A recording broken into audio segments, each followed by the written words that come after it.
আর হাবড়ার খবরের দিকে নজর রাখতেই হবে, কারণ এসআইআর খসড়ায় জালিয়াতির কীর্তি ফাঁস হাবড়ায়। পাশের পাড়ার বাসিন্দাকে বাবা দেখিয়ে ফর্ম জমা।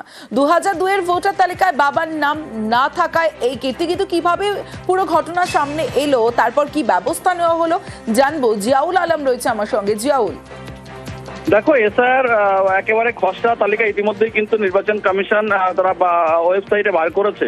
ফলে তখনই দেখা যাচ্ছে এক ব্যক্তির জালিয়াতির কথা, অর্থাৎ গণেশ দাস তার এপিক নম্বর ব্যবহার করে রাজকুমার দাস, তিনি কিন্তু এই গণেশ দাস তিনি কিন্তু এই তার বাবাকে পরিচয় দিয়ে গণেশ দাসের নাম করে বা এপিক নাম্বার ব্যবহার করে তিনি ভোটার লিস্টে নাম তুলেছেন।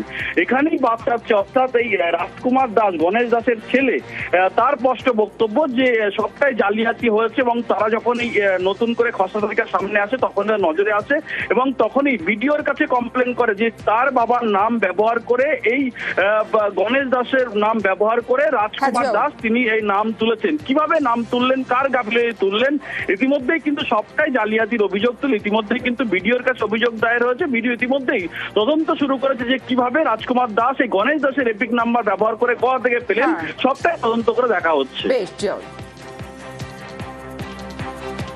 আমার বাবার নাম গণেশ দাস, রাজকুমারের বাবার নাম গণেশ দাস। আমার বাবার যে ডকুমেন্ট সেটা ওর ভিতরেই দেখা যাচ্ছে। রাজকুমার দাস এ কি আপনার ভাই বা দাদা কেউ? না, আমাদের পরিবারের কেউ না। চেনেন তাকে? হ্যাঁ, একই পাড়ায় বাড়ি। ভিডিও অফিসে গেলেন, কি বললো? ভিডিওতে জমা দিলাম, ভিডিও দেখলো, ভিডিও বললো আমরা দেখছি এটা কি ব্যাপার, কি বৃত্তান্ত, কি ভুল ত্রুটি আছে সেগুলো ওরা দেখবে। আপনার কয় ছেলে মেয়ে? কানাই, বিশু, তিন ছেলে। রাজকুমার দাস বলে কাউকে চেনেন আপনি? আপনার ছেলে রাজকুমার দাস চিনিনি তো। কতদিন আগে এই দেশে আসছেন? আমরা বহুদিন আগে আসছি, এই যে বন্যাই ছিল না যখন, তার আগে আসছি। ভোটার কার্ড কবে হয় এখানে আপনাদের?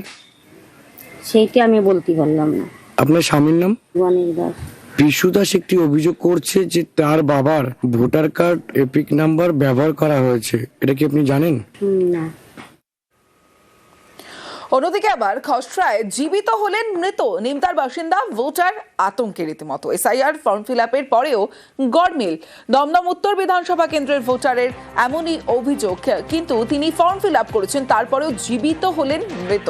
এরপর তিনি কি করবেন, স্বাভাবিকভাবেই একটা আতঙ্ক কাজ করছে। জানবো, অনুপ রয়েছে আমার সঙ্গে। অনুপ, নিমতা জীবিত ব্যক্তি মৃতের তালিকায় নির্বাচন কমিশনের ভূমিকা, সেই ভূমিকা নিয়ে কিন্তু ইতিমধ্যেই শাসক দলের পক্ষ থেকে প্রশ্ন তোলা হচ্ছে।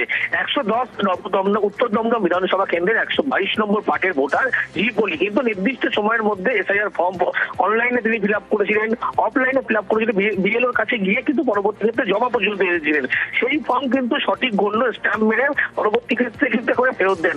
এরপরে বলি দেখতে পান যে তার নাম খসড়া তালিকায় নেই, বরং তার নাম উঠে গেছে নির্বাচন কমিশনের প্রকাশিত মৃত ভোটারের তালিকায়।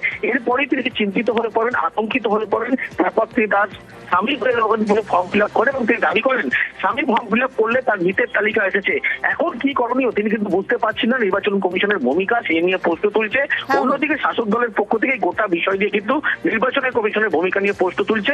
ইতিমধ্যে কি করবে তিনি আতঙ্ক হয়ে পড়েছেন, বুঝতে পারছেন না। আমি জীবিত মানুষ, সেই ফর্ম আমি ফিল আপ করেছি, তারপর আমার মৃত পড়ে এসেছে। আমি জানি না আমাকে কি করতে হবে, আমি প্রচন্ড সমস্যায় আছি। আমি যে জীবিত সেটার জন্য আমাকে প্রমাণপত্রের জন্য আমাকে এখন দৌড়াদৌড়ি করতে হচ্ছে। সিএ অফিসে কেন্দ্রীয় নিরাপত্তা চেয়ে চিঠি, কেন্দ্রীয় বাহিনীর নিরাপত্তা চেয়ে চিঠি কমিশনের, কেন্দ্রীয় স্বরাষ্ট্র মন্ত্রকে চিঠি। নির্বাচন কমিশনের এসআইআর বিক্ষোভের জেরে কেন্দ্রীয় বাহিনী চেয়ে চিঠি।